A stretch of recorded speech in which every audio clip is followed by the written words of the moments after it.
In this video, we are going to see a very important report after profit and loss, and that is balance sheet. So we want to extract the closing balance sheet, right? So click on reports and click on standard reports. By default, you will already find it in the favorite section, but if not, you can search it in the business overview, or you can just type it here as well.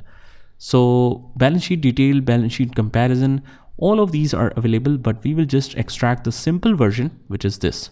And since our assignment is from 1st of January till 31st of January, but maybe we have entered some of the transactions in a wrong month or whatever. So I want to make sure that all the transactions and balances are included.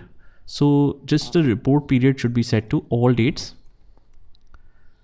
And this is the balance sheet. Now I don't need to explain you about the assets, about the liabilities and capital, all.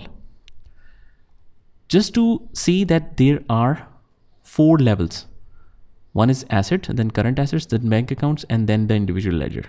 So this is 4 level accounting. First is the main group, and under the assets comes current assets. Under the current assets come another category, that means bank accounts, and the individual ledger in which the actual entries is at 4 level. So if anyone asks you in the interview how many level of accounts does QuickBooks Online maintain, you can easily answer that now, that it maintains 4 level of accounting. So this is the format of it. It's pretty simple and basic. I don't need to explain you this, but if you want to export this, click on the export section and click on PDF, and we can save it, but by default it will be saved to downloads. What I'll do is I'll move it for you and attach it with the resources section of this video so that you can download and match it with your balances. So that's how we can extract the balance sheet report in QuickBooks. Just try this by yourself, and I'll see you in the next one.